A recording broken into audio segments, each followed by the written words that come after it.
sœurs, mes frères et les amis qui les accompagnent, je sais que vous êtes, aussi nombreux. Nous sommes à nouveau ravis, de vous accueillir, tous, et nous allons donc ce soir, continuer, notre, thématique, sur l'amour.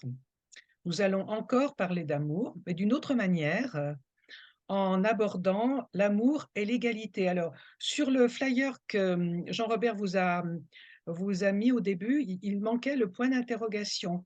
En fait, dans le flyer, on avait mis un point d'interrogation. Alors on verra ce que Marie et Pierre-Yves nous diront à ce sujet-là, mais on avait mis: «Amour et égalité, point d'interrogation». Donc ce sera intéressant d'avoir leur perception, en tout cas, et la vôtre, à tous ceux aussi, qui êtes ici et qui, bien évidemment, allez poser des questions. Alors je vais peut-être, si vous le permettez, commencer en vous présentant nos intervenants et Alain Noël présentera, les animateurs, les médiateurs, enfin, on leur donne des noms divers. Alors aujourd'hui, vous êtes gâtés parce que vous avez 2 conférenciers, donc vraiment, c'est une belle soirée. Alors nous avons tout d'abord, Marie Charvet. Donc Marie, après des études de communication, a démarré sa vie professionnelle, je dirais, dans une, agence, en événementiel, lyonnaise, très, très emblématique et très connue. On va pas faire de pub, alors on va pas citer de nom. Voilà, hein. Ensuite, elle a poursuivi sa carrière, dans la production graphique, qu'elle a pratiquée durant une quinzaine d'années. Alors, il faut savoir qu'elle est parmi les cofondatrices des éditions du 8 mars, et les éditions du 8 mars, nous les connaissons bien parce que ce sont ces éditions qui ont, porté le magazine, Femmes ici et ailleurs, pendant, quelques années. 10 ans, dit Pierre-Yves, voilà, et c'était un magnifique, magnifique magazine, et pour le moment, c'est interrompu, mais on ne sait jamais, il ne faut jamais jurer de rien. Moi, j'espère bien qu'un jour ça recommencera peut-être. Donc, aujourd'hui, Marie, donc pendant ce temps-là d'ailleurs, elle a animé le club, Femmes ici et ailleurs, qui comportait environ 4 000 membres, hein, sur tout, le territoire, national et à l'international, et avec la co-organisation et l'animation de rencontres en ligne et en présentiel.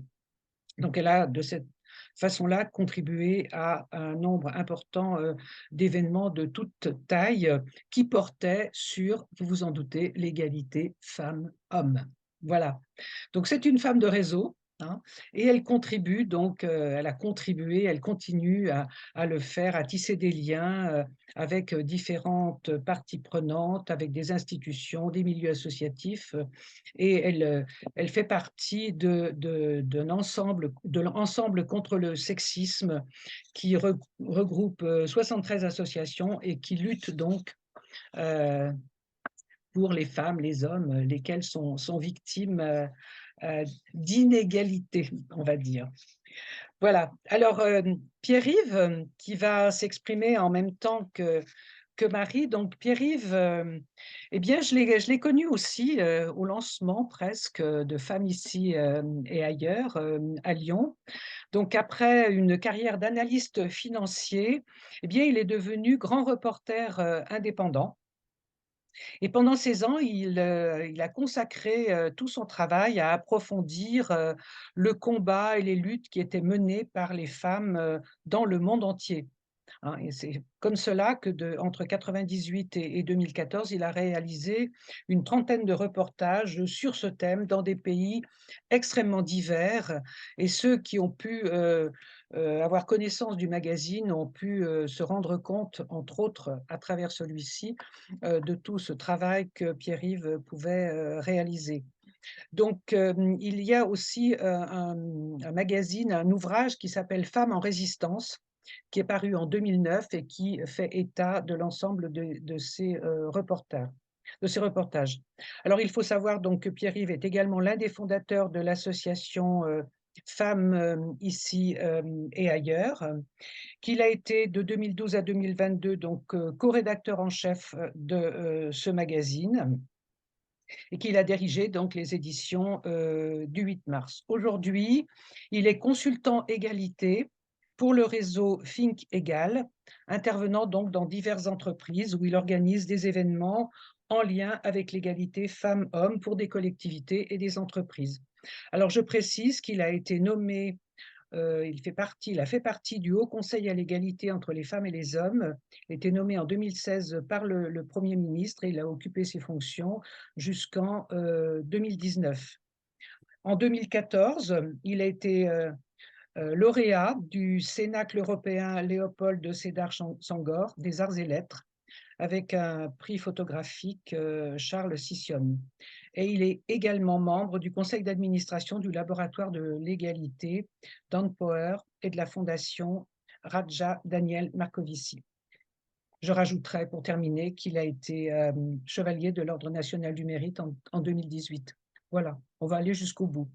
Il a écrit des ouvrages, Femmes en résistance, je vous en ai parlé, Femmes kurdes de Turquie, Tibet, un peuple en sursis, et aussi Tibet en exil, mythe et réalité. Donc, si vous êtes intéressé, nous pourrons vous donner plus précisément les éditeurs de ces ouvrages. Donc, vous voyez que vous avez là deux intervenants qui sont tout à fait autorisés pour nous parler, de par leurs expériences respectives, de ce sujet d'amour et d'égalité. Voilà, Alain Noël, je te laisse présenter nos animateurs. Oui, volontiers. Donc, nous avons deux modérateurs, comme d'habitude, une sœur en général de la Grande Loge féminine de France et un frère, assez souvent de la Grande Loge de France, mais pas toujours, puisque nos modérateurs sont assez européens. Donc, Françoise Carrère, Françoise Carrère est professeure de lettres. Elle a enseigné d'abord au collège, puis au lycée, puis à l'université de Lille 3, je pense, ainsi qu'à l'unité de Tourcoing. Et elle a été vacataire aussi à l'hôpital Lariboisière pour une préparation à des concours administratifs. Elle est très partie prenante dans de nombreuses associations qui touchent de près ou de très près à la condition féminine. Elle a été fondatrice de Libre Marianne à Paris. Elle est membre de l'association Mères pour la paix et je la connais surtout à Lille car elle préside la Maison des femmes depuis très longtemps. Et elle a fait des séjours humanitaires en Afghanistan. Cela ne vous surprendra pas. Elle intervient très régulièrement. Et sur le plan maçonnique, Françoise est membre de la Grande Loge féminine de France dans une des plus anciennes loges de la Grande Loge féminine de France de Lille.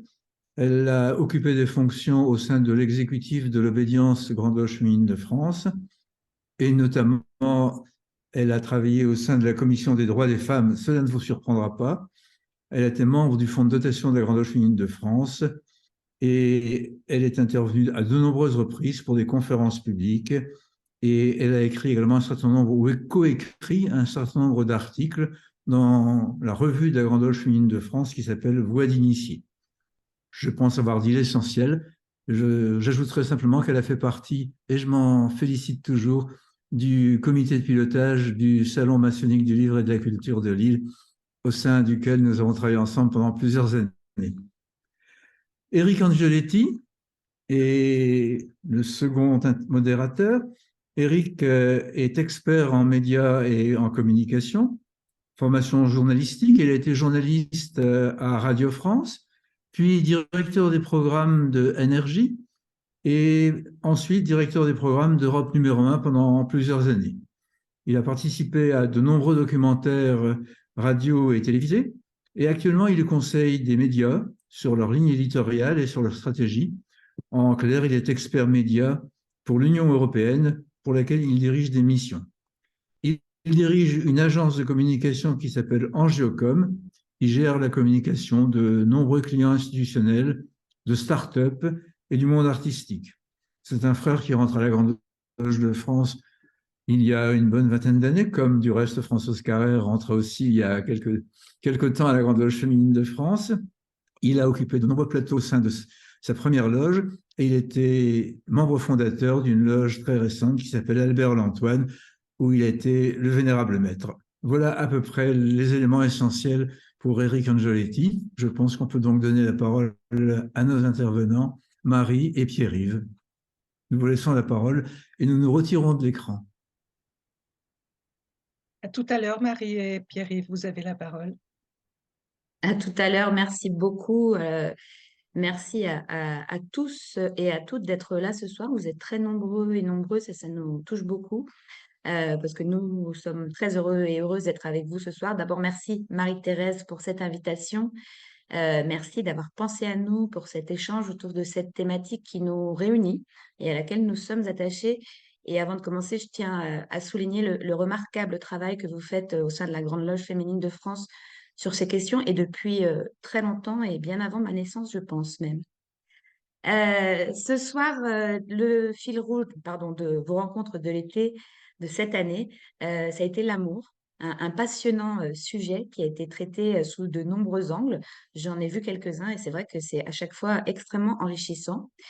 Ce soir, comme vous le savez, nous allons échanger autour de l'égalité et l'amour, comme vous l'a annoncé Marie-Thérèse.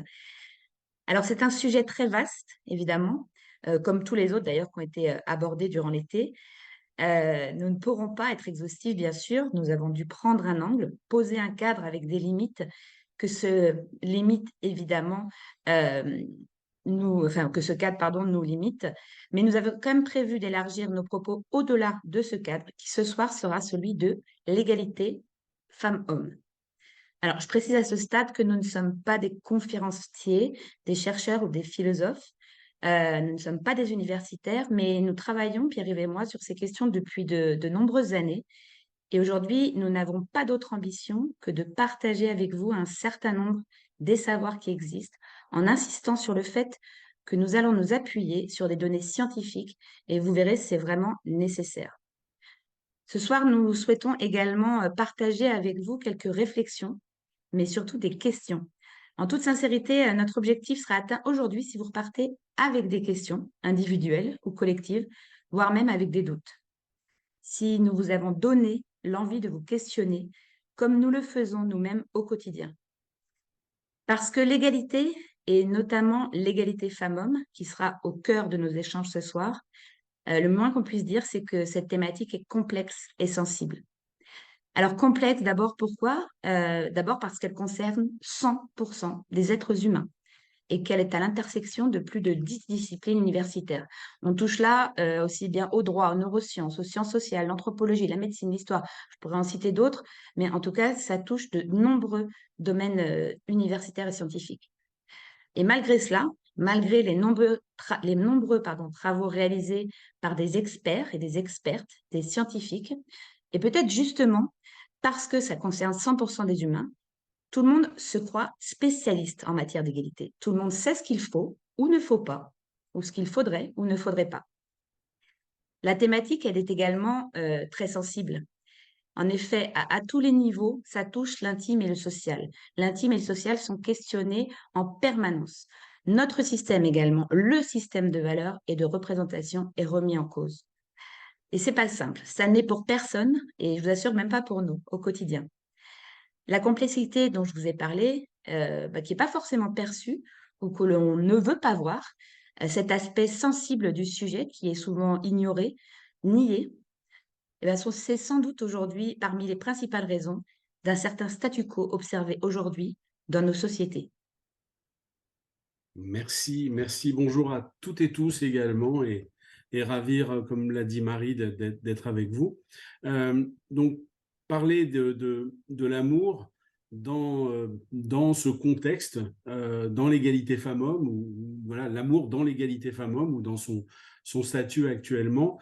On va se placer dans un premier temps sur un petit peu, on a pris l'angle de choisir celui auquel on va immédiatement penser, c'est-à-dire l'amour de la majorité, l'amour hétérosexuel. Mais vous verrez, pour élargir ce propos à d'autres amours, le principe reste globalement souvent le même. C'est évidemment, par exemple, le cas pour l'amour homosexuel et au-delà de l'amour dans le couple, de l'amour entre X et Y et un amour quel qu'il soit. Dans le cadre des rencontres de cet été, moi, je vous avoue, comme Marie, que j'ai pu suivre avec beaucoup d'appétit. Moi, j'ai beaucoup apprécié, notamment, je repense tout de suite aux propos qui ont été tenus par Hervé Elie Bokobza, notamment sur l'importance de la contextualisation pour les textes sacrés. Et je pourrais vous renvoyer, enfin je vais vous renvoyer aussi, vers un petit livre avec lequel je sais que Marie, toi aussi, mais on s'est promené cet été, qui est un livre assez formidable qui s'appelle Des femmes et des dieux, qui est signé d'une rabbine, d'une imam et d'une pasteur. Je crois que c'est aux éditions Les Arènes. J'ai plus le nom des 3 autrices, mais je sais qu'il y a Florian Chomsky, que j'avais rencontré en Israël il y a quelques années dans un reportage. On va faire de même. Donc, si on parle d'amour et d'égalité aujourd'hui, on voudrait commencer par contextualiser cet amour. Dans quel cadre, dans quel contexte cet amour naît-il? Dans quel cadre il évolue ici, maintenant, chez nous? Alors, ce contexte actuel, je ne vais pas y aller par 4 chemins, je mets directement les pieds dans le plat, il porte un cadre. Et ce contexte, c'est le patriarcat. Qu'on parle du domicile, des relations amoureuses, du travail, de l'évolution dans l'espace public, la rue, l'école, etc. Quel que soit le contexte, la liste des données en la matière, elle est défavorable aux femmes. Et cet aspect défavorable, faut être clair, c'est la norme aujourd'hui pour nous. En fait, c'est même assez simple. C'est-à-dire que les données qui sont favorables aux femmes dans ce contexte par rapport aux hommes sont des exceptions très notoires sur la partie de nos interactions. Je vais rappeler quelques données sur ce contexte, le contexte dans lequel se place cet amour.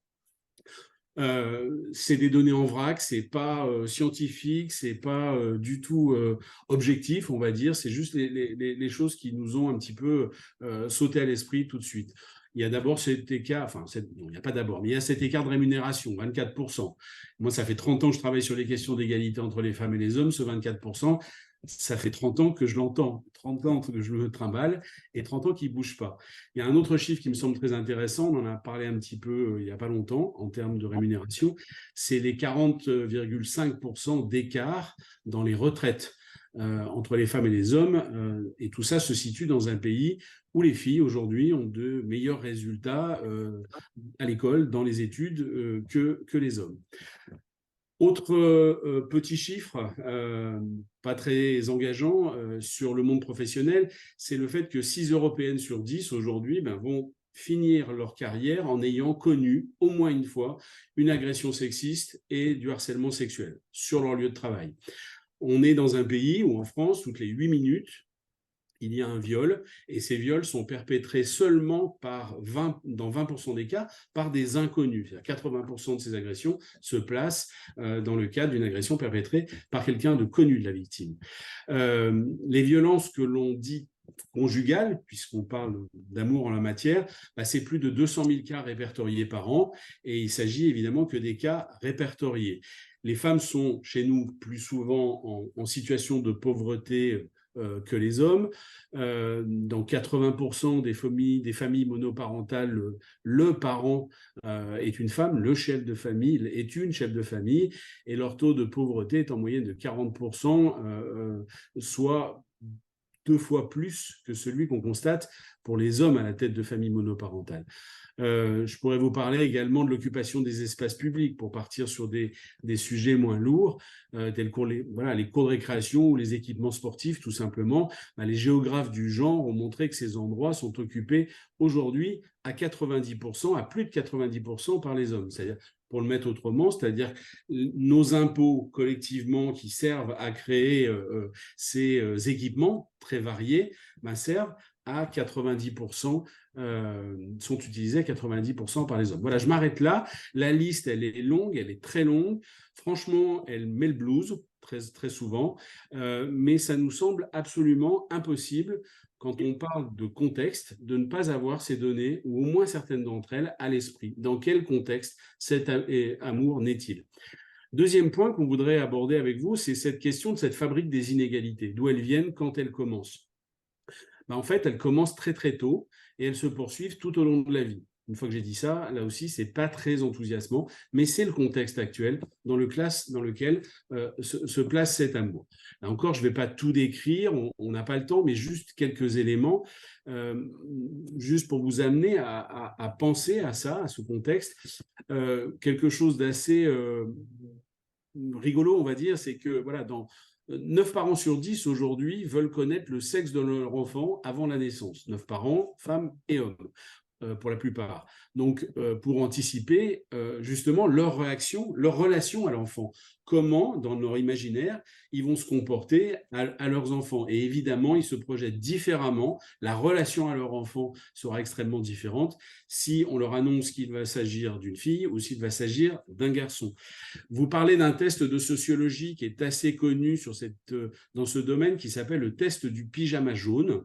En gros, on prend des femmes et des hommes adultes, on place face à ces personnes un enfant, un bébé, grand comme ça.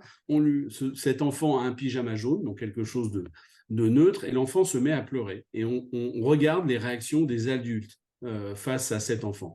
Et les réactions sont extrêmement différentes. Si cet enfant de sexe inconnu pour le public est un garçon ou une fille. Si on leur dit c'est une fille, les réactions, ça va être « Oh là là, ma poupoune, t'as un chagrin, viens là, je te prends dans mes bras, tu dois avoir de la peine, je sais pas quoi. » Et si c'est un garçon, ça va être majoritairement « Oh là là, il est en colère, ça se voit, il a son caractère, ou alors il doit avoir faim, ou voilà, ce genre de choses. » Évidemment, ce genre de réaction des parents potentiels, en tout cas des adultes qui sont autour, ont des conséquences derrière on va le voir, sur cette socialisation différenciée entre les filles et les garçons.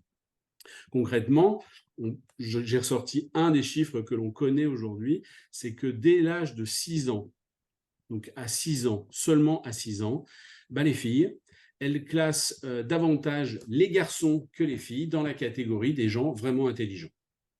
C'est-à-dire que les filles, à 6 ans, ne classent beaucoup moins les filles dans la catégorie des gens intelligents. Les intelligents, c'est les garçons. Et ces filles, dès 6 ans, elles s'éloignent des jeux destinés, par exemple, à la catégorie des gens très intelligents. On a une autocensure, si vous voulez, qui est intégrée dès 6 ans.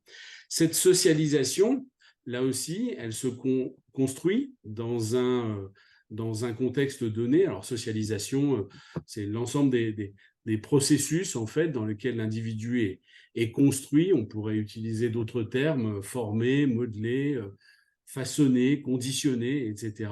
Le tout par la société, globale et locale, dans lequel cet individu évolue. Et en fait, tous ces processus sont acquis, appris, intériorisés, incorporés, intégrés, avec des façons de faire, de penser des êtres qui sont toujours situés socialement. Cette socialisation aujourd'hui en France, et là encore, et je vais terminer là-dessus sur le contexte, cette socialisation dans lequel va se passer la relation amoureuse, elle se place dans un contexte que l'on peut qualifier de ségrégué. Et quand j'utilise ce terme qui est fort, on va pouvoir penser très vite à tout un tas de domaines. J'ai parlé des enfants, j'ai parlé des jouets, de l'école, de la relation avec les pairs, des médias, etc., etc., etc. Ça commence très tôt et ça se poursuit tout au long de la vie. En tout cas, ce système de genre, il se fabrique très tôt, et il se produit et parce que nous toutes et nous tous, nous intériorisons des normes de sexe dans cette socialisation, dès la socialisation primaire, socialisation secondaire, etc. On intériorise ces normes, nous les véhiculons, nous les faisons se propager nous-mêmes dans la société. Et en conclusion, si vous voulez, de cette petite introduction, de cette contextualisation, si on pense à ce contexte en matière d'égalité, faut être clair, c'est que la réalité socio-historique dans laquelle cet amour peut naître, se construire, c'est l'inégalité, avec donc des avantages ou des désavantages pour les unes et pour les autres, et clairement aujourd'hui, dans une hiérarchie en fait entre les individus. Ce mot d'hiérarchie, il est extrêmement important si l'on veut penser à cet amour aussi. Et c'est un peu pour les gens, moi j'ai 56 ans et les choses qu'on a appris, que j'ai appris dans mes livres de grammaire. Je crois qu'aujourd'hui, les profs font un peu plus attention, mais cette phrase qui reste gravée en beaucoup d'entre nous, c'est que le masculin l'emporte sur le féminin. Ben, en fait, c'est la valence différentielle des sexes, chère à Françoise Héritier, donc indifférentielle, une hiérarchie. Et faire abstraction de ce contexte, quand on veut réfléchir à l'amour entre les femmes et les hommes, ben, c'est aussi erroné, et là je fais référence encore aux propos d'Hervé Elie il y a quelques semaines dans ses rencontres, c'est aussi erroné que de lire des textes sacrés sans contextualisation socio-historique de la présentation de l'écriture de ces textes. Voilà, c'est pour ça que c'était important pour nous de poser ce cadre. Mais revenons-en à notre sujet du soir. Alors, l'amour dans tout ça, puisque c'est le sujet. L'amour, cette force puissante qui transcende les différences et unit les êtres humains dans une relation de respect, de compassion et d'acceptation mutuelle.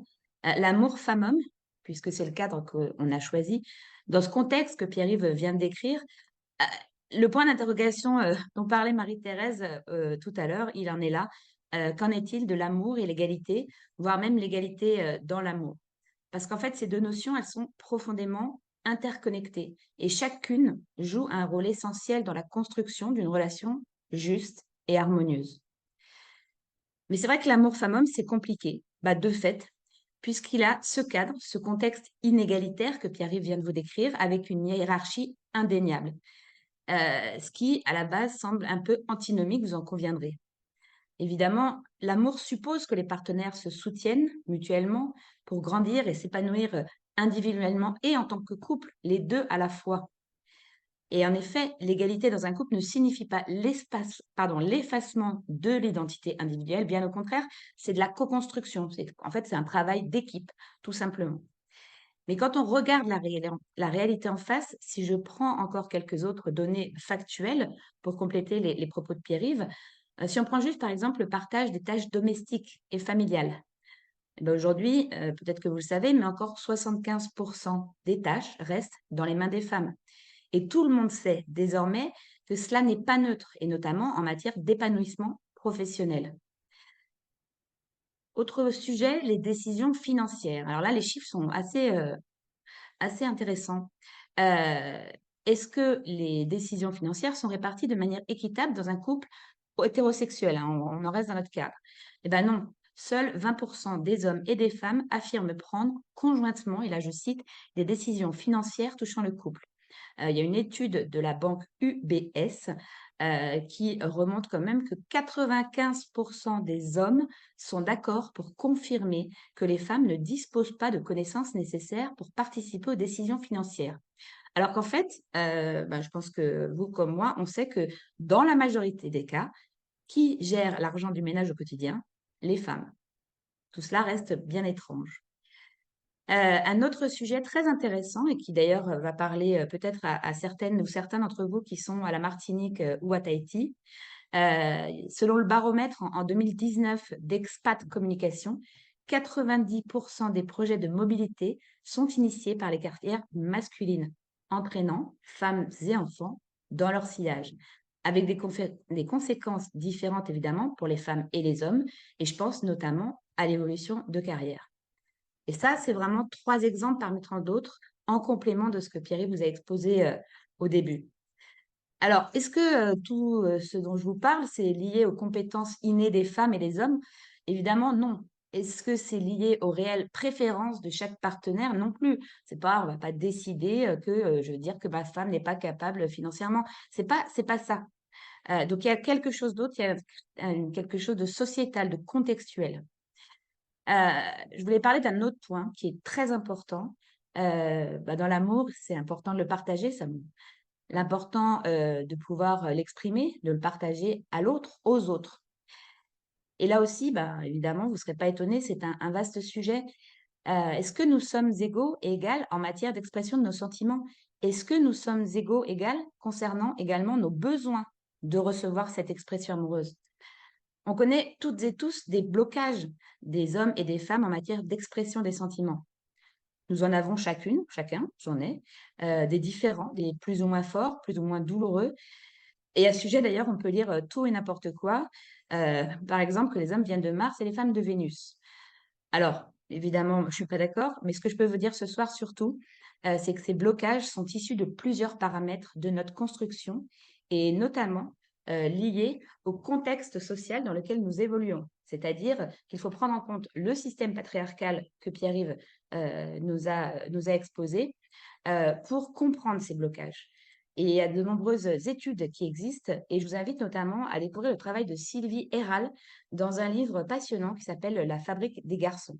On vous redonnera les références après. Je voudrais aussi m'arrêter sur un point très important ce soir, un point qui me touche particulièrement, c'est l'amour versus la possession, ou peut-être au moins un certain sentiment de possession de l'autre. Rappelez-vous ces titres de presse qui, heureusement, tendent à disparaître. Crime passionnel. Mais de quelle passion parle-t-on? Quel amour? N'est-ce pas plutôt quelque chose de l'ordre de la dépossession? L'autre m'appartient et il m'est insupportable de le ou la perdre.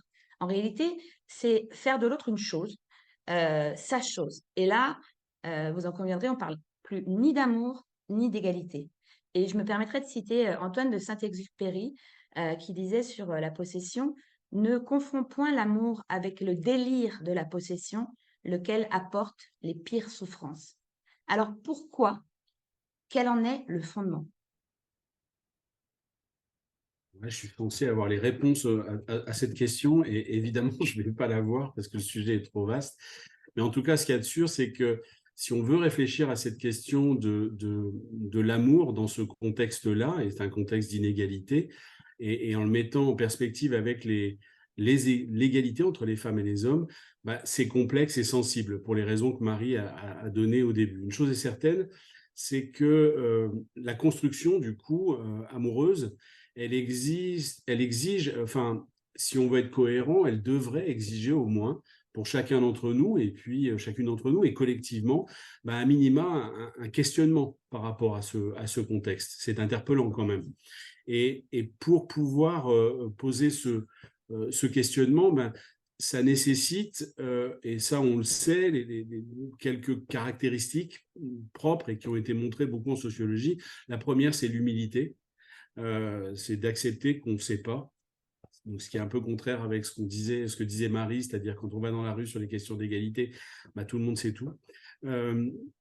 Accepter de faire des erreurs, l'accepter non pas pour se flageller ou voilà, mais vraiment pour avancer tranquillement.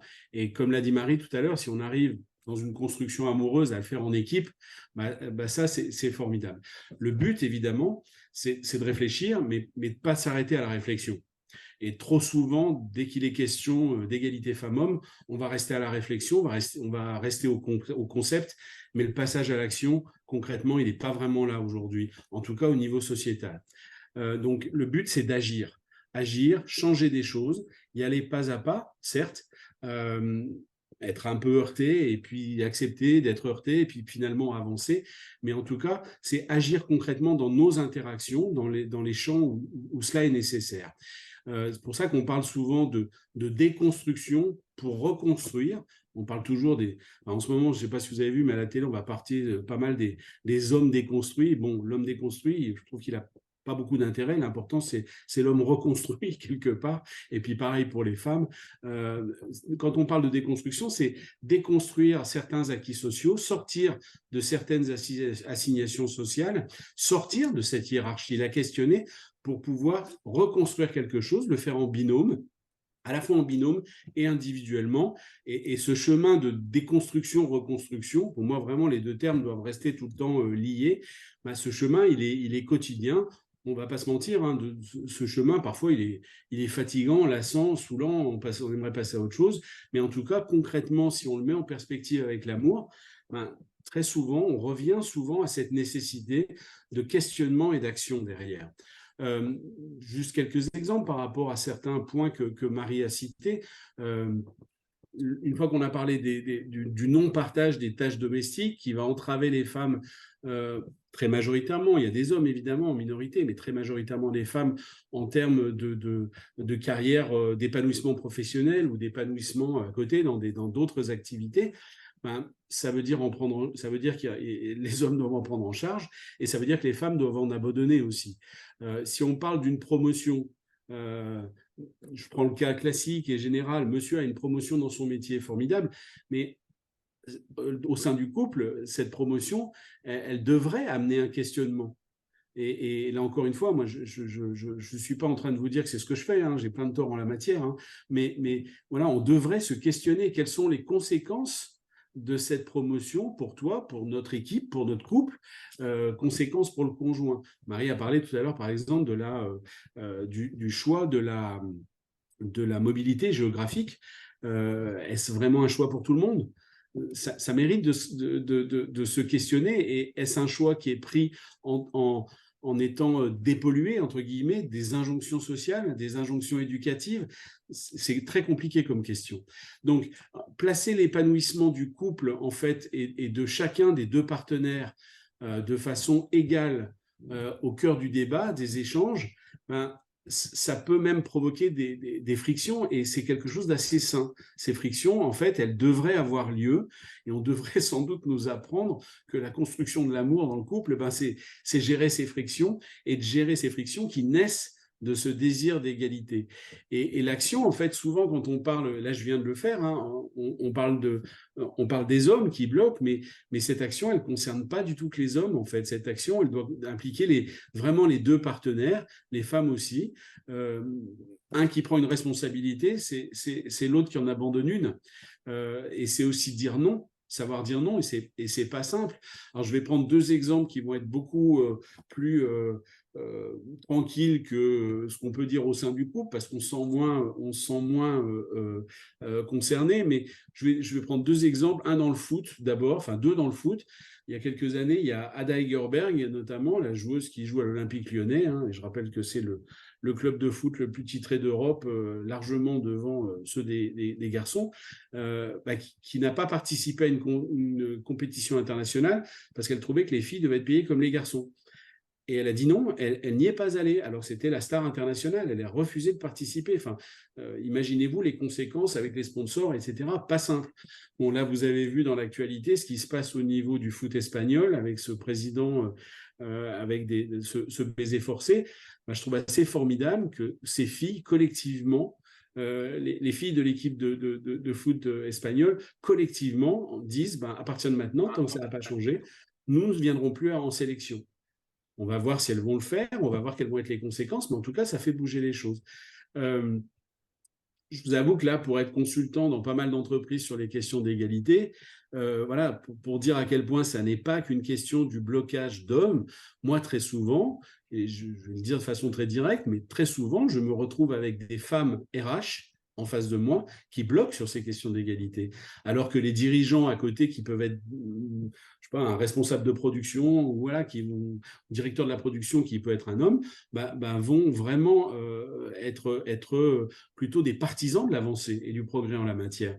Actuellement, je travaille avec une amie universitaire avec le barreau de Lyon et c'est fou le nombre d'avocates, quand on organise des réunions, d'avocates qui se lèvent pour nous dire que non, tout va bien, qu'il n'y a pas du tout de sexisme dans la profession. Alors qu'à côté de ça, voilà, et vous avez certaines de leurs consoeurs qui vont devenir complètement folles en écoutant ce genre de propos. Donc voilà, en fait, construire l'égalité, ça implique les deux, ça nécessite des actions. Et moi, je dirais que c'est une sorte de voyage un peu permanent. Construire l'égalité dans l'amour, c'est un voyage un peu permanent, qui est un voyage qui est complexe, qui est sensible, qui peut être périlleux, il ne faut pas se mentir, parce que rien ne dit qu'à l'arrivée de tous ces chemins de construction, déconstruction, réglage entre les deux, etc., si les deux ne vont pas à la même vitesse, si les deux, à la fin de tout ce chemin, n'ont pas les mêmes aspirations, rien ne dit effectivement que le couple restera en place. Je pense qu'il faut l'annoncer clairement, parce que construire l'égalité, ça amène vraiment des changements profonds. Marie en a parlé, les partages des tâches ménagères et familiales, les décisions financières, enfin tout un tas de amener à construire une répartition équitable de toutes ces responsabilités, le faire en fonction des appétences et des compétences de l'une ou de l'autre. Quelles seront, à quoi ça va ressembler à la fin de ce chemin. Je repense là, en vous parlant, à un film que vous avez peut-être vu qui s'appelle Annie Colère, qui est avec Laure Calamy, qui montre l'effet de sa prise de conscience aussi sur le couple et ce que ça peut bouleverser dans le couple, alors que son mari, en l'occurrence, est plutôt favorable à son avancée. Cependant, enfin, je ne veux pas vous laisser sur cette idée de voyage périlleux, même s'il l'est, mais le voyage périlleux, je crois qu'il vaut vraiment le coup d'être entrepris, parce que, et là aussi, il y a tout un tas d'analyses aujourd'hui en sociologie qui le montrent, mais sociologie, en business, en politique, un peu dans tout, c'est que dès qu'on est dans un milieu égalitaire, et notamment les couples égalitaires, fonctionnent beaucoup mieux que les autres, sont plus solides. Les enfants de ces couples sont plus épanouis, réussissent mieux dans leurs études, dans leur construction future, etc. etc. Aujourd'hui, il n'y a vraiment pas photo là-dessus. Hervé Elie Bokobza a parlé de sexualité pendant sa conférence. Et là aussi, aujourd'hui, puisqu'on trouve des analyses dans tout, en fait, cette construction de l'amour dans un espace égalitaire a bien évidemment des conséquences, notamment sous la couette. Et ce qu'il en ressort, c'est que dans les couples égalitaires, bon, pour le dire de façon un peu triviale, j'espère que vous ne m'en voudrez pas, mais il y a plus d'équilibre sous la couette, et la sexualité de l'un et de l'autre, de l'une et de l'autre, c'est plus épanouissant pour les deux partenaires aussi. Et ce qui est assez normal, puisque cette question de l'égalité, ce questionnement, amène à avoir une prise en compte peut-être supérieure de l'autre, de l'altérité. Et je crois que ce mot de l'altérité est central, devrait être central dans cette construction amoureuse. Et la prise en compte de l'autre, en fait, amène à faire des miracles dans tout un tas de domaines. Et là, je dis miracle sans référence théologique du tout. Mais voilà. Le miracle de l'amour, on va dire.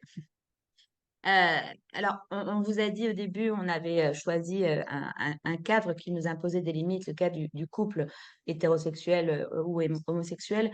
Permettez-moi maintenant d'élargir ce propos sur l'égalité et l'amour au reste de la société, à l'amour hors du couple, parce qu'évidemment, l'amour et l'égalité, ça ne concerne pas que le couple. Tout d'abord, un point qui nous tient à cœur, et je sais qu'il tient à cœur aussi à la Grande Loge féminine de France notamment, mais pas que, l'amour de la société pour les femmes. On l'a dit tout à l'heure, l'amour suppose que les partenaires se soutiennent mutuellement pour grandir et s'épanouir individuellement. On pourrait attendre d'une société qu'elle soit aussi et qu'elle ait aussi pour objectif de créer les conditions d'épanouissement de chacune et chacun. Concernant l'égalité femmes-hommes, alors vous le savez peut-être, mais la lutte contre les violences faites aux femmes, ces violences avec les données désastreuses que l'on connaît sur beaucoup de thématiques. Et là, je vous invite aussi à lire notamment le livre de Lucille Pétavin sur le coût de la virilité. Donc cette lutte contre les violences faites aux femmes est une grande cause nationale. Évidemment, on s'en félicite. Mais finalement, quelle action est véritablement menée? Même s'il y en a, évidemment. Attention, on n'est pas du tout en train de tout renier. Je vais revenir un peu en arrière. En 2016, le premier rapport de ce type sur justement ces questions d'égalité femmes-hommes, il s'appelait « Où est l'argent pour les droits des femmes? Une sonnette d'alarme ». Il avait été élaboré par le Conseil économique, social et environnemental, la Fondation des femmes, le Fonds des femmes pour la Méditerranée, le Haut Conseil à l'égalité entre les femmes et les hommes et le comité ONU Femmes France. Vous voyez qu'on a quand même des experts et expertes autour de la thématique. En 2016, justement, au moment de la sortie de ce rapport, on sait que le budget alloué au ministère des droits des femmes, dans le cadre du programme Égalité entre les femmes et les hommes, n'était que de 27 millions d'euros, soit 0,0066% du budget global de l'État. Alors oui, aujourd'hui, il a évolué, on le sait. Aujourd'hui, ça représente environ 50 millions d'euros. Mais je vous laisse faire le calcul. On multiplie par 2, on arrive à 0,013%. Le ratio, il est toujours trop minimum.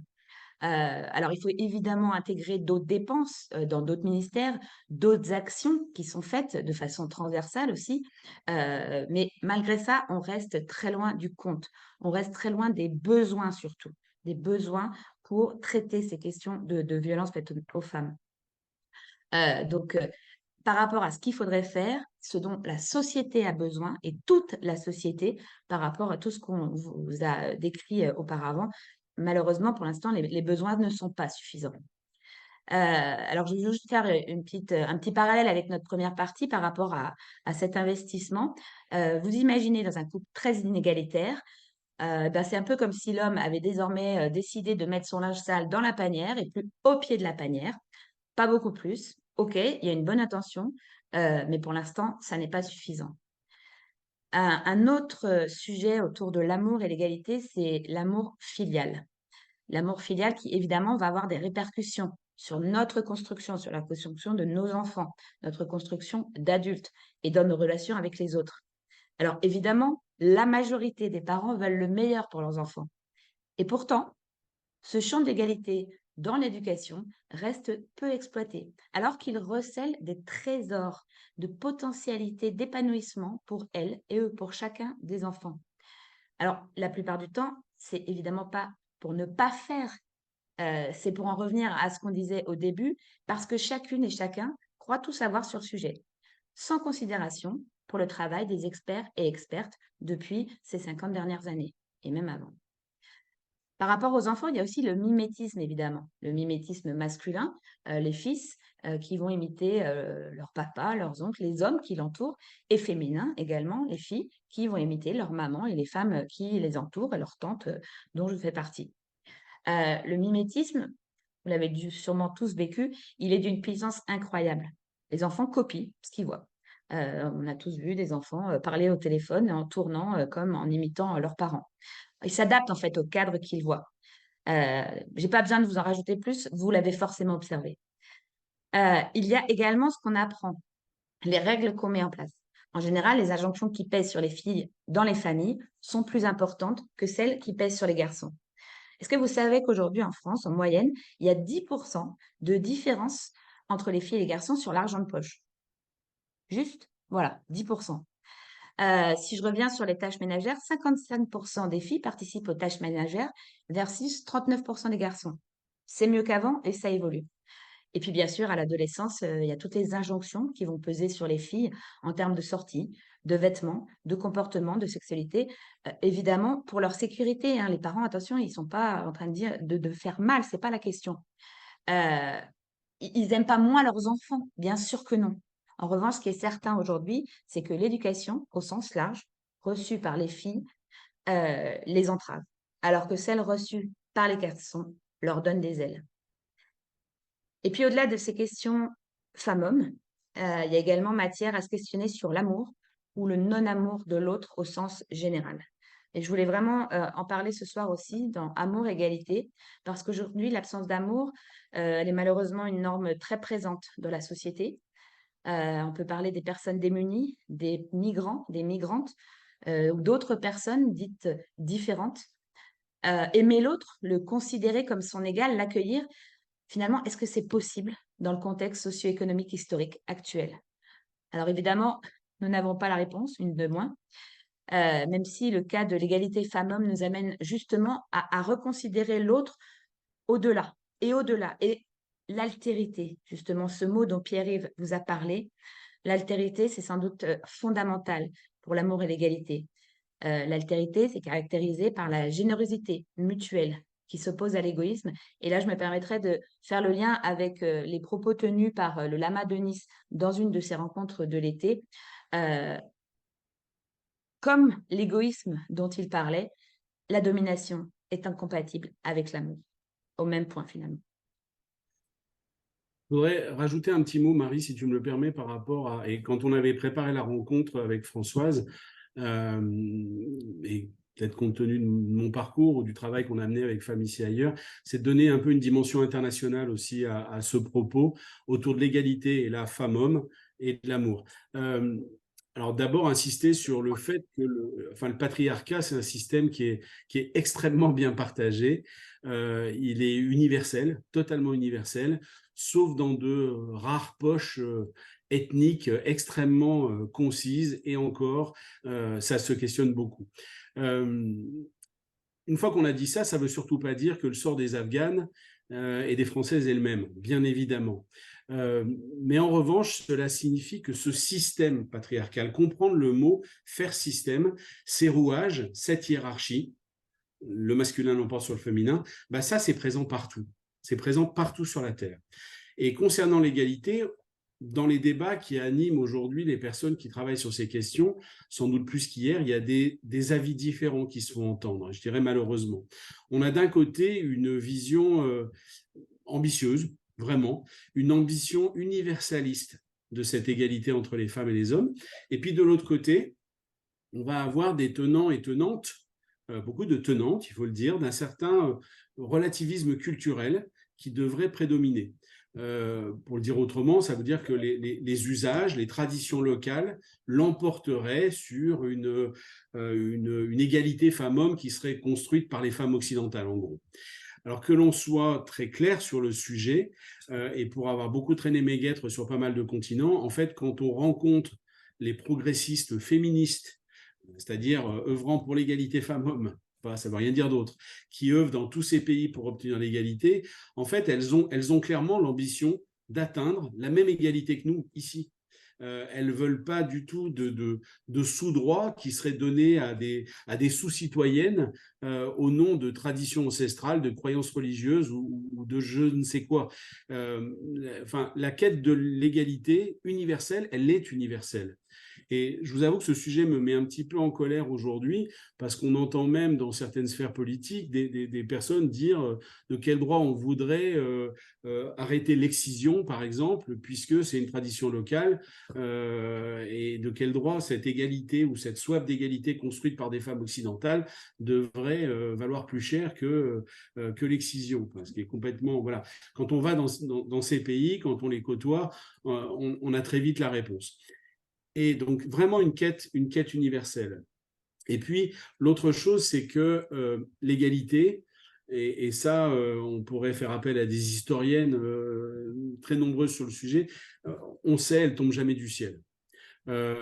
Et c'est le cas aussi, si on veut construire l'amour dans l'égalité. C'est le cas, en fait, dès qu'on a l'ambition d'instaurer l'égalité. C'est l'action. Et cette action, c'est vrai au niveau individuel, c'est vrai au niveau collectif. Marie a donné quelques exemples. Voilà, on a beaucoup d'attentisme. Souvent, on a une apathie face aux questions d'égalité. C'est de dire, il y a une pente naturelle, ça va se faire tout seul. Aujourd'hui, on est 5 ans après MeToo et on se dit, c'est bon, ça avance, ça va se faire tout seul. Non, ça ne se fait pas tout seul, ça se fait toujours. On peut le regarder, l'histoire est peuplée on a les réponses là-dessus. C'est qu'en fait, ça se fait toujours avec des ruptures à des moments. Et ces ruptures, quand elles arrivent, évidemment, ce n'est pas agréable. Et je voudrais citer 2 pays, en fait, qui sont extrêmement différents et qui ont fait qui sont pour nous aujourd'hui des exemples sur ces questions d'égalité. Le premier, c'est l'Islande. On parle souvent des pays scandinaves, et le pays numéro 1 au monde en matière d'égalité, c'est depuis très longtemps l'Islande. Et l'Islande donnait un exemple, c'est une grève qui a eu lieu en octobre 1975, avec les femmes qui ont dit « ça suffit ». 90% des femmes ont fait grève un jour. Quand je dis qu'elles ont fait grève, c'est non seulement elles ne sont pas allées au boulot, non seulement elles sont descendues dans la rue, mais elles ont refusé de s'occuper de tout ce qui concernait la maison. Et vous avez dans les années suivantes, mais un espèce de bond en avant qui s'est passé sur les questions d'égalité en Islande qui a été fou. Je rappelle que ce pays, c'est le premier au monde en 81 à avoir choisi par suffrage universel direct d'élire une femme comme présidente. L'autre exemple, c'est un pays, je trouve, qui peut-être qu'il va nous parler beaucoup plus, qui est un pays qui était très en retard par rapport à nous. J'ai vu qu'il y avait des personnes qui étaient à Cadix tout à l'heure. J'ai peut-être raté d'autres villes espagnoles, mais en tout cas, voilà, c'est l'Espagne qui nous sert aujourd'hui de lièvre. Et il y a 10 ans, franchement, il y a 10 ans, c'était un pays qui était très en retard par rapport à nous. Qu'est-ce qui s'est passé en 2018 pour le 8 mars? Ben, en fait, il y a eu également une mobilisation générale des femmes. Elles ont été 5 millions, plus de 5 millions à descendre dans la rue et à faire grève également. Pourquoi? C'est parti de ce qu'on appelle un fait divers avec un meurtre de femmes, un féminicide par un groupe d'hommes. Et au niveau du tribunal, le jugement qui a été donné a révolté la population. Elles sont descendues dans la rue, 5 millions. La même année, nous, on était 30 000 en France dans les cortèges pour le 8 mars. Donc, vous voyez l'écart. Ces 5 millions, qu'est-ce qui s'est passé derrière? Le message a été tout de suite compris par les politiques, par les médias, par les entreprises, par la liste est extrêmement longue. Et en très peu de temps, en 10 ans, c'est un pays, aujourd'hui, on essaye de suivre ses lois, suivre ses avancées, suivre, voilà. L'égalité n'est pas en place. Cette conférence pourrait être donnée en espagnol à des Espagnols. Je pense qu'il et elle seraient d'accord avec toute cette réalité est là. Mais quand on voit le bond en avant qui a été fait sur ces questions en très peu de temps, c'est assez encourageant pour dire, en passant à l'action, que ce soit individuellement ou collectivement, on peut vraiment changer la donne. En fait, juste pour terminer notre propos, voilà, ce qu'il faut comprendre, c'est que quand au départ, j'ai parlé de contexte, on vous a donné un certain nombre d'éléments pour cette volonté de construire l'amour dans l'égalité. Ça nécessite de faire en fait bouger toute une culture commune. Et c'est extrêmement long. Et la culture, on peut le rappeler, mais c'est ce qui nous unit. C'est ce qui est différent de la nature et c'est ce qui nous unit. Et cette culture, et ça c'est chouette, c'est pas quelque chose d'immobile, la culture, elle est toujours en mouvement, elle est apprise, elle est transmise, elle est malléable, elle est produite, elle est inventée, elle est réinventée tout le temps. Et il y a vraiment une culture de l'égalité à construire chez nous. Et à construire chez nous, et l'amour a un lien vraiment fort avec cette culture-là. Je crois vraiment que l'amour est un vecteur de construction de l'égalité extrêmement fort et extrêmement puissant qu'on n'a sans doute pas assez exploité. Voilà pour ces quelques mots. Et je finirai juste par une petite phrase c'est juste pour compléter tes propos, faire une conclusion un peu large. On l'a vu ce soir, l'amour, l'égalité sont des piliers essentiels pour une société juste et équilibrée. Et je sais que c'est ce notamment sur quoi vous travaillez au sein de vos réseaux. Et on pense vraiment et on le ressent qu'en embrassant ces valeurs, on peut transformer le monde en un lieu où chaque individu finalement serait respecté, valorisé et aimé. Alors évidemment, Pierre-Yves vous l'a dit, c'est un voyage, c'est une aventure.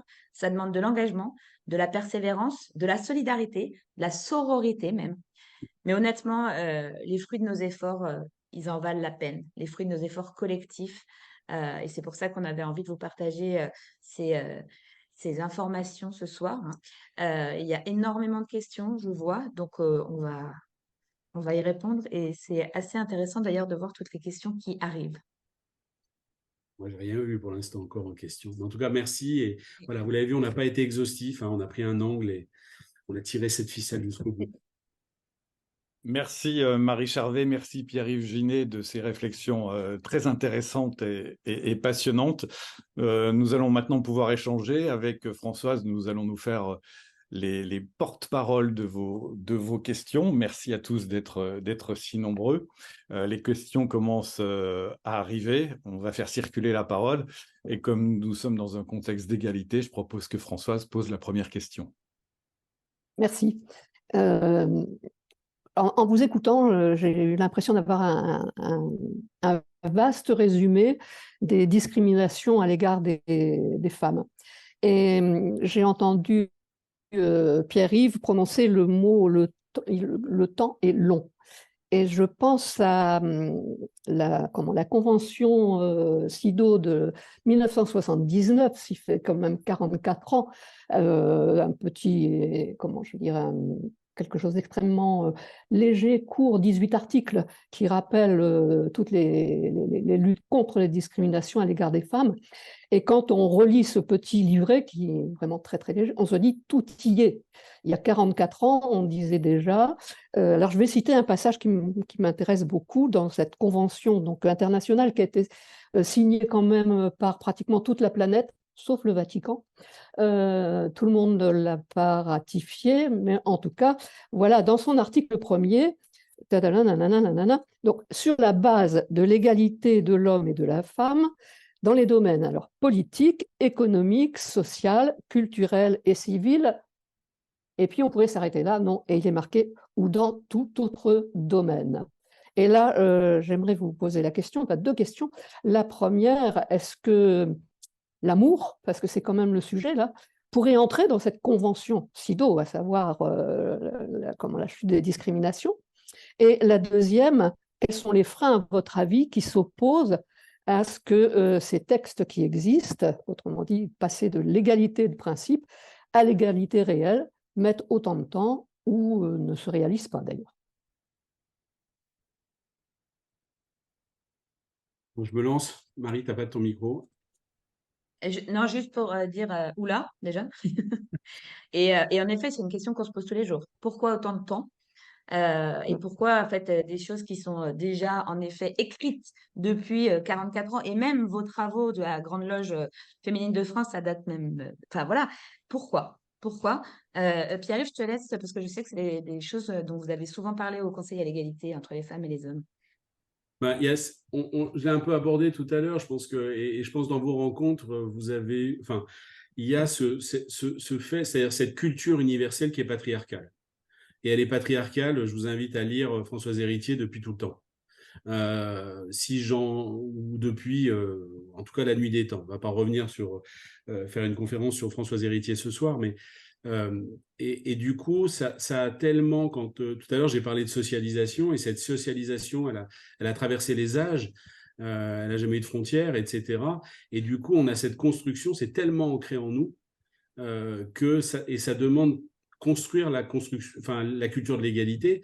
Ça bouge des pans, mais entiers. Quand on regarde même localement ce qu'on a réussi à faire bouger, en fait, on s'aperçoit que les choses qui ont vraiment bougé, c'est la loi qui les a bougées, c'est la contrainte légale qui les a bougées. Je me place en haut lieu. Et quand on regarde les textes du CIDO, c'est vrai qu'il y a des textes, et tu le dis Françoise, les textes qui étaient là en 79, ou même si on pourrait parler de la Convention de Pékin en 95, cette convention qui était déjà en retrait par rapport à certains éléments qu'il y avait dans le CIDO de 79, mais aujourd'hui, on n'arriverait plus à la voir. Aujourd'hui, quand on va dans des conventions internationales, et c'est triste à dire, hein, mais surtout le but, c'est de ne pas avoir de grands textes finaux, parce qu'on sait que ce texte serait en retrait par rapport à 95, notamment sur les droits sexuels et reproductifs. Et on a une fange aujourd'hui réactionnaire qui est plus forte qu'à l'époque, en fait, qui a plus la parole, même si on n'en a pas l'impression. C'est difficile à comprendre, mais on le voit. Tu as parlé du Vatican, mais en fait, ça fait très longtemps que le Vatican travaille avec l'Iran, l'Arabie Saoudite, etc., dans toutes les conventions internationales. Et ils bossent très bien ensemble. Et aujourd'hui, il y a eu une convention là, cet été sur les droits sexuels et reproductifs au Rwanda. Accrochez-vous, hein, mais ça a été la réalité. C'est-à-dire comment cette convention s'est ouverte par une allocution de la ministre hongroise des droits des femmes. Je vous laisse imaginer ce qu'elle portait. Et derrière, tous les pays africains, il y a eu une levée de bouclier par rapport à ces questions-là. Donc, je trouve que c'est difficile de répondre pourquoi ça avance pas. J'ai évidemment, je pense à des cas concrets, mais j'ai pas du tout toutes les réponses. On les a pas. Ce qu'il y a de sûr, c'est que c'est ancré en nous, c'est que dès qu'on avance sur ces questions, et on l'a vu, pensez aux suffragettes, ce qu'elles ont vécu, le droit de vote, ce qu'on a entendu, voilà, placez-vous avant 1914, les Françaises étaient déjà dans la rue depuis bien longtemps, des décennies, et elles allaient obtenir le droit de vote. Et puis, à la fin de la guerre, on les a renvoyées au foyer, et il a fallu attendre encore je ne sais pas combien d'années. C'est-à-dire que dès qu'il y a une occasion qui est saisie pour pouvoir mettre le couvercle sur les velléités et d'égalité, elles sont toujours saisies. Et c'est ça qui est lassant. Le pourquoi de tout ça, voilà, je pense qu'on en revient toujours à Françoise Héritier, hein, l'origine un petit peu du mal, sans jeu de mots hein, du tout, mais et là, et, et derrière, aujourd'hui, il y a pas matière à être extrêmement optimiste sur ces questions-là si on se place du côté international. Effectivement, et merci Françoise d'avoir parlé tout de suite de ces conventions internationales, parce qu'il y a des gens qui travaillent dans le monde entier depuis tout le temps sur ces questions-là. Et est-ce que l'amour devrait être, l'amour au sein du couple notamment, devrait être placé au cœur de ces textes? Il l'est en fait. Il l'est, c'est-à-dire quand on regarde la législation nationale et internationale pour aller condamner les violences au sein du couple, pour aller condamner les inégalités au sein du couple. Ça, c'est quelque chose d'assez récent, et je pense que, et tu donnes les bons points de départ, là, Françoise, qui sont dans ces années 70, hein, qui ont été très importantes là-dessus, c'est de dire que le privé est politique. On est rentré, le privé est devenu politique dans ces années-là. Et il y a beaucoup de pays où en fait on refuse ça encore. C'est-à-dire que ce qui se passe à l'intérieur des maisons, ça concerne que la maisonnée. Et voilà, on le retrouve vraiment dès qu'on est sur des échanges internationaux, cette pensée est très forte. Donc voilà, j'ai pas la réponse à cette question qui est extrêmement vaste. Les raisons sont multiples. Et effectivement, l'amour devrait être vraiment au cœur de la plupart des textes. Et je me permettrais juste de compléter aussi par rapport à ce que tu dis. Il y a aussi une dimension économique et de pouvoir. Et ça, au niveau international aussi. Si on pense juste, alors là, on a parlé des violences, on a parlé de tout ça, mais il y a des industries économiques qui vivent là-dessus aussi. Énorme. Si demain, on arrêtait de dire aux femmes qu'elles sont trop grosses, trop, etc., et qu'elles s'aiment comme elles sont, imaginez le nombre d'industries qui s'effondreraient. Donc, c'est quelque chose de complémentaire. Et ce n'est pas la dimension internationale et historique, mais aujourd'hui, ça existe aussi. Et le pouvoir aussi, évidemment, le pouvoir.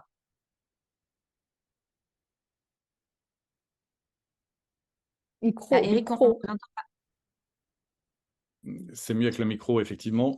Oui, Merci. Et vous pouvez poser vos questions dans la rubrique QR qui se trouve en dessous. C'est l'endroit où il faut poser les questions. Une question sur vous nous avez beaucoup parlé du modèle hétérosexuel.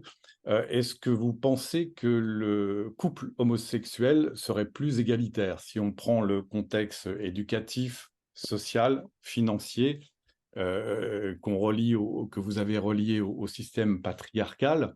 Est-ce que par rapport à ces différences à surmonter, le couple homosexuel serait plus égalitaire? C'est difficile. Alors, moi, on n'est pas assez calé pour répondre à ces questions, on va être franc. Par contre, ce qu'on sait, c'est que il y a aussi des violences dans les couples homosexuels. Donc, il y a une volonté de domination d'un des partenaires sur l'autre partenaire. On va retrouver des personnes qui sont auteurs ou autrices de violences dans les couples lesbiens et dans les couples gays. On va en retrouver. Est-ce que ces violences sont plus importantes ou moins importantes? A priori, dans les couples lesbiens, la violence physique, en tout cas, est moins présente du fait d'une éducation de filles versus une éducation de garçons. La violence physique, la violence de domination va être moins importante. Mais une fois que je vous ai dit ça, j'ai pas beaucoup plus de données que ça pour la matière. Je suis pas très compétent là, vraiment. Et je ne le suis pas plus. En revanche, je me souviens d'un des premiers portraits qu'on avait dans le magazine Famille Si Ailleurs. C'était une des rares, alors ça, je sors du couple, hein, mais une des rares présidentes en fait d'une association homosexuelle, parce qu'en fait, c'est quand même vachement trusté par les hommes gays. C'est une notion intéressante à avoir en tête, pardon. Alors, les questions sont abondantes, même trop abondantes. Elles sont abondantes et est très pertinente. Alors, je vais en retenir une. Quelqu'un nous dit, en fait, ce n'est pas une question d'égalité, mais c'est une question de complémentarité. Ah, surtout pas. Alors, est-ce que vous êtes d'accord sur ce propos ou Pas pas? du tout. Voilà. Non, non, non, surtout pas. La complémentarité est le meilleur ennemi de l'égalité, en fait. Et je me permets de dire ça comme ça aussi, presque brutalement, et je vous prie de m'en excuser. Mais on a un exemple très précis, c'est que par exemple, suite à ce qu'on a appelé les printemps arabes, les gens d'Ennahda, par exemple en Tunisie, ont voulu mettre la complémentarité dans la Constitution. Et les progressistes se sont battus pour que le mot de complémentarité n'existe pas et que ce soit celui de l'égalité. Juste un petit exemple tout simple, c'est prenez 2 pièces de puzzle complètement égales et qui s'emboîtent, on va dire elles sont égales. Prenez une toute petite pièce de puzzle, elles sont égales et complémentaires, pardon. Une toute petite pièce de puzzle et une immense qui l'enserre, elles vont être complémentaires. Ça va nous créer la même forme à la fin. Donc, la complémentarité, enfin, les femmes à la maison et les hommes dans l'espace public, c'est complémentaire quelque part. Et il n'y a surtout pas d'égalité. Donc, la complémentarité entre les femmes et les hommes existe pour la reproduction de l'espèce humaine. Ça, c'est clair. Mais au-delà, quand on parle de droit, c'est un mot vraiment, j'ai presque envie de dire, c'est un mot tabou. Il peut y avoir des complémentarités individuelles. Quand on parle d'altérité, il y a des complémentarités entre des gens. Quand on a si on parle du monde professionnel, on entendait il y a quelques années la complémentarité entre les femmes qui vont être précises, qui vont être minutieuses, qui vont être attentionnées, etc. Et puis les hommes qui vont un peu y aller la tête la première, etc. Aujourd'hui, on est sorti de tout ça. Enfin, c'est Mars et Vénus, en fait, tout ça. Hein, et on en est sorti. C'est-à-dire que aujourd'hui, on recherche la complémentarité entre des individus et non pas une complémentarité essentialisée avec d'un côté les hommes et les femmes. C'est un piège, la Et complémentarité. après, c'est un piège. Après, pour être tout à fait honnête, c'est quelque chose aussi, enfin, qu'on entend au quotidien avec des amis proches, etc. Et l'idée, c'est justement, avec l'exemple du puzzle, je trouve il est très bien trouvé. Et d'ailleurs, c'est pas nous, hein, parce que justement, il montre bien la différence entre l'un et l'autre. Mais rassurez-vous, hein, ceux et celles qui sont derrière l'écran, on comprend complètement qu'on puisse se poser la question, hein. C'est vraiment, c'est et puis on l'entend tellement partout. Alors, plusieurs questions qui se regroupent autour des médias. Quel rôle, est-ce qu'ils ont un rôle à jouer dans cette prise de position? La libération de la parole, de l'image est-elle une voie? Comment, d'après vous, se positionnent les médias dans ce contexte global socio-économique? Peuvent-ils avoir un rôle d'exemplarité? Eric, vous voulez répondre à notre place, non? Non, je vous laisse répondre, ce sont vous êtes les conférenciers. Marie? Euh, je veux bien parce que c'est vrai que Femmes ici ailleurs, le magazine avait été créé en 2003, pas en 2003, pardon, en 2012, et justement pour répondre à l'invisibilité des femmes dans les médias.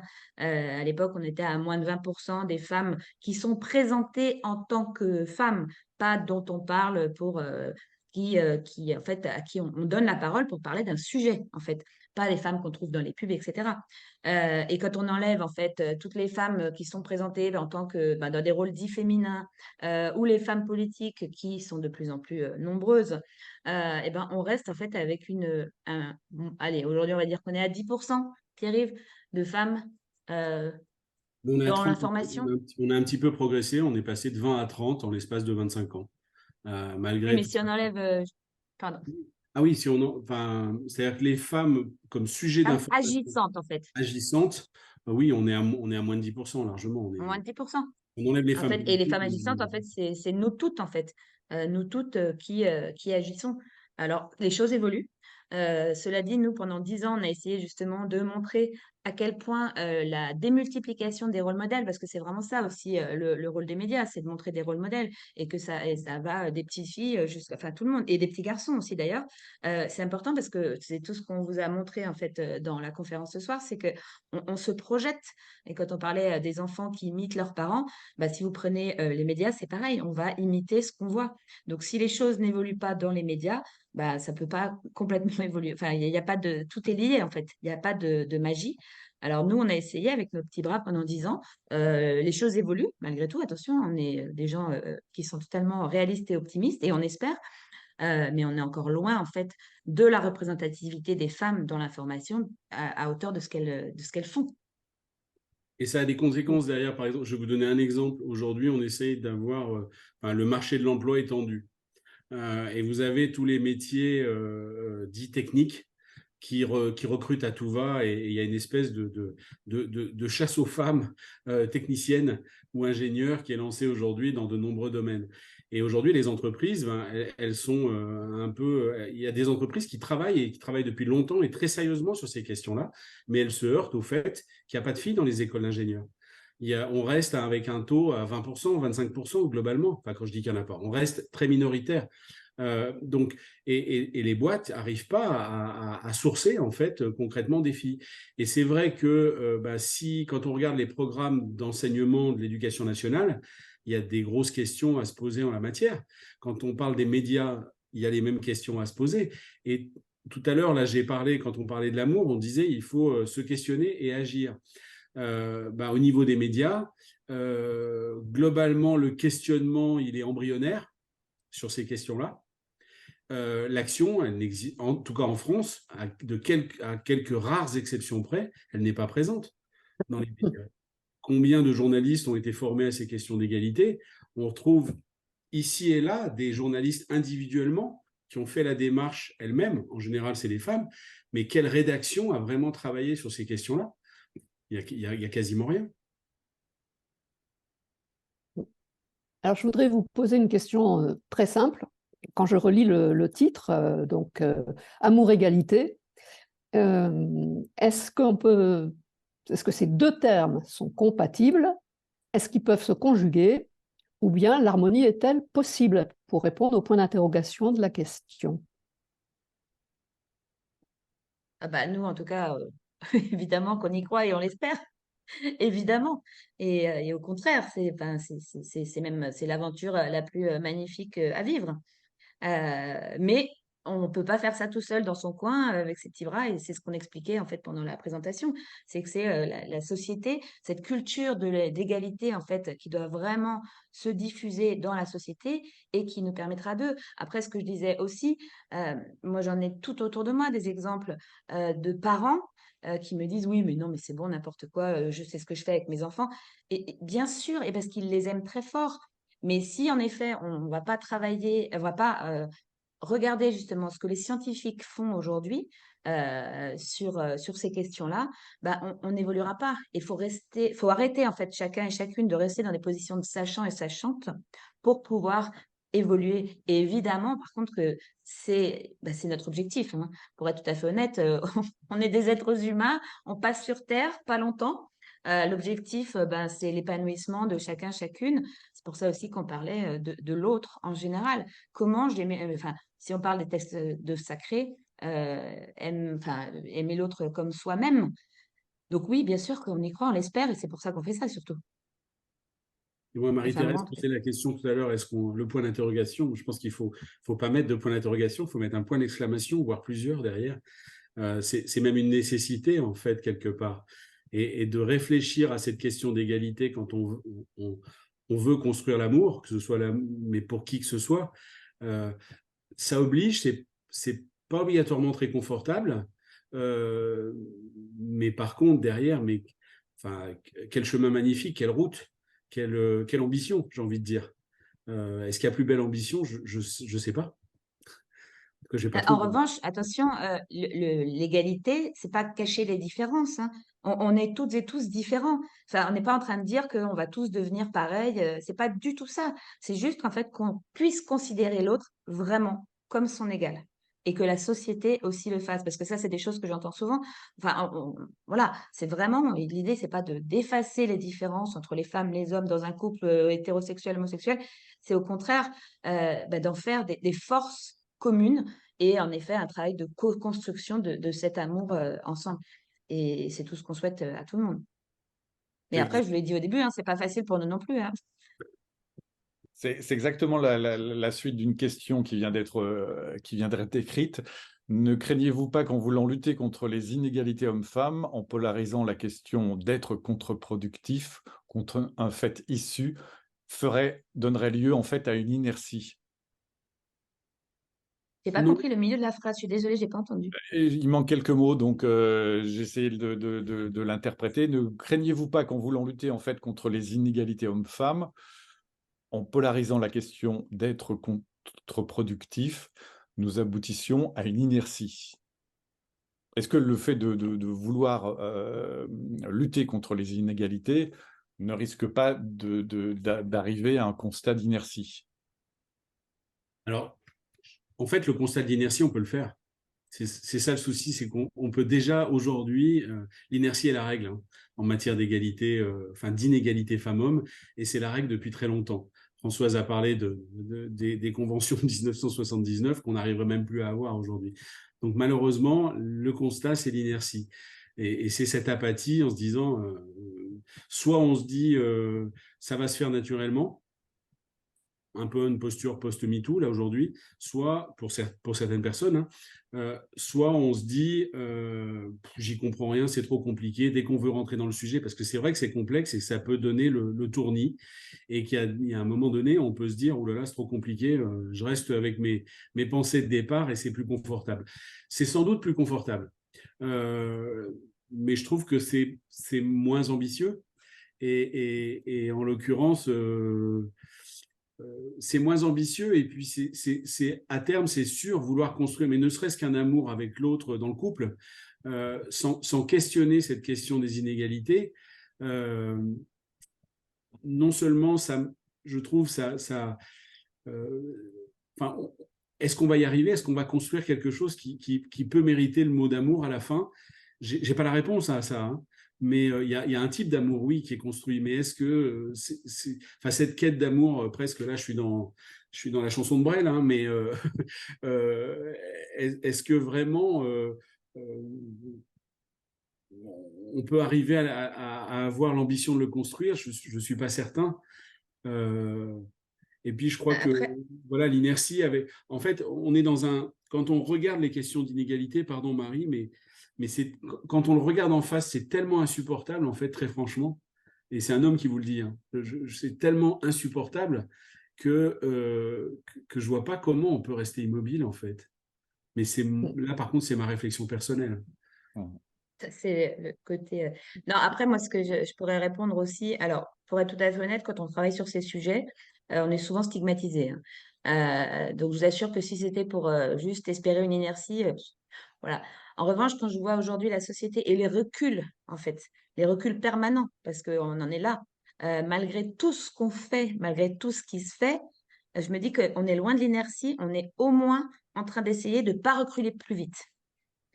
Voilà, donc travailler pour moi sur ces questions-là, tout en étant régulièrement stigmatisé dans différents milieux, etc., c'est juste dire au moins je contribue à ce que ça recule pas plus vite.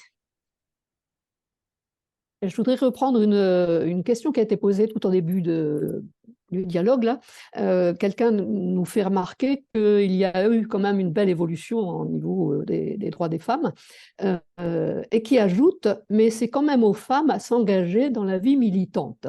Alors, est-ce que c'est vraiment les femmes qui vont être les ouvrières, les chevilles ouvrières de ces transformations ou pas? Et je m'arrête là parce que j'ai encore d'autres questions, mais je vois que le temps tourne. Oui, si tu veux, j'y vais. Enfin, Non, mais de toute façon, on va dire la même chose, je pense, a priori, à peu près. Euh, alors, dans ces questions-là, évidemment, il y a plus de femmes qui s'engagent dans ces questions-là que d'hommes. Et vous le regardez, et d'ailleurs, c'est intéressant, d'ailleurs, même, enfin, si je reviens juste, si avec Pierre-Yves, on monte sur scène et on dit la même chose, je ne serais pas écoutée de la même façon que lui. Ça, c'est systématique. Alors, j'ai pas été membre du Haut Conseil, mais parfois, on peut dire exactement la même phrase sans savoir qui on est. De toute façon, je ne serai pas écoutée comme lui. Donc, j'espère qu'il y aura de plus en plus d'hommes, parce que finalement, on le fait pour enfin, pour tout le monde. C'est pas juste pour les femmes, et c'est ce qu'on a essayé de démontrer avec notre exposé, c'est que justement, c'est pour tout le monde. C'est pour une société plus juste, plus harmonieuse, plus équilibrée. Donc, oui, bien sûr, les femmes doivent s'engager, même si aujourd'hui, il y a encore de très nombreuses femmes qui sont réfractaires, hein, et Pierre vous l'a redit.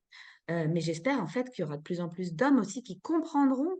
Alors le militantisme, attention, c'est compliqué aussi, hein, donc on n'est pas obligé d'être militant, mais au moins engagé. Engagé, même ne serait-ce que dans son foyer, dans son couple, puisque pour en revenir au sujet du soir, engagé à se dire, tiens, allez, ce truc-là, faut que ça continue à me travailler. Je vais peut-être pas faire la révolution ce soir, mais allez, si je m'engage là-dessus, ah zut, il y a Marie-Thérèse qui arrive. Et ben, malgré tout, j'aurais contribué. Excuse-moi, Marie-Thérèse, c'était pas zut, c'était zut, ça veut dire qu'il va falloir qu'on se taise. Non, oui, oui, je pense que c'est un sujet.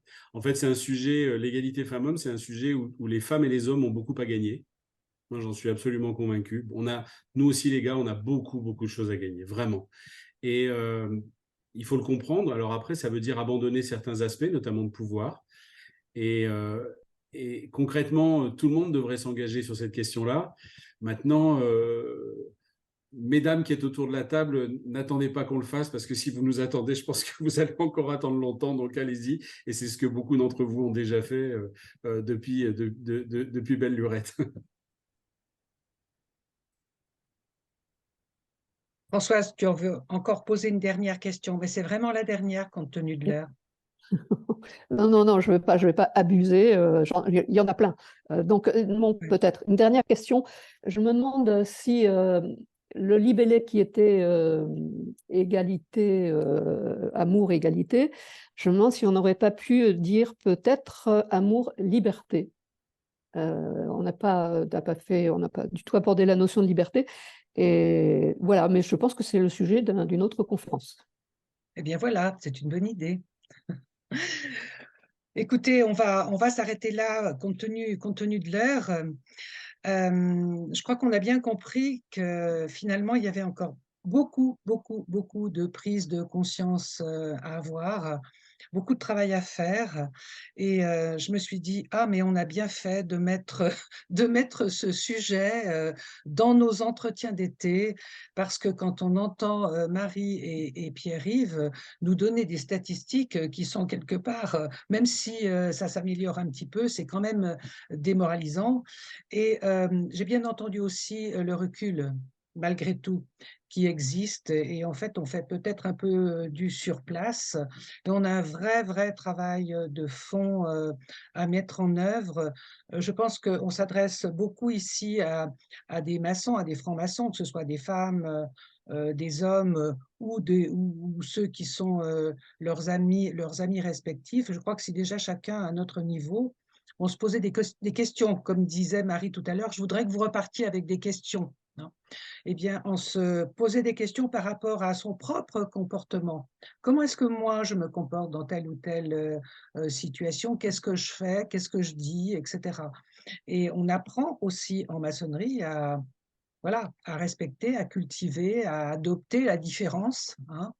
Et je crois que vraiment, vraiment, on a un énorme chemin à parcourir. Je ne sais pas, Alain Noël, tu veux dire une phrase? D'accord, tu es un homme, mais c'est pas grave. Bon, je ne dirais pas une phrase personnelle, mais je dirais une phrase qui vient d'apparaître, qui était de Françoise Giroud. Comme ça, je peux me sauver en reparlant d'une femme. La femme sera vraiment l'égale de l'homme le jour où, à un poste important, on désignera une femme incompétente. Et ça me semble tout à fait dans l'ordre de l'égalité entre les hommes et les femmes. Voilà, je pense que nous devons remercier Marie Charvet et Pierre-Yves Ginet de nous avoir apporté un éclairage très précis que beaucoup d'entre nous ne connaissions pas vraiment et nous avoir sensibilisés à une question de la société d'aujourd'hui. Je pense que chacun d'entre nous aura pu faire son miel, entre guillemets, de ces questions, de ces interrogations, de ces réponses et repartira avec le sentiment qu'il y a encore beaucoup à faire.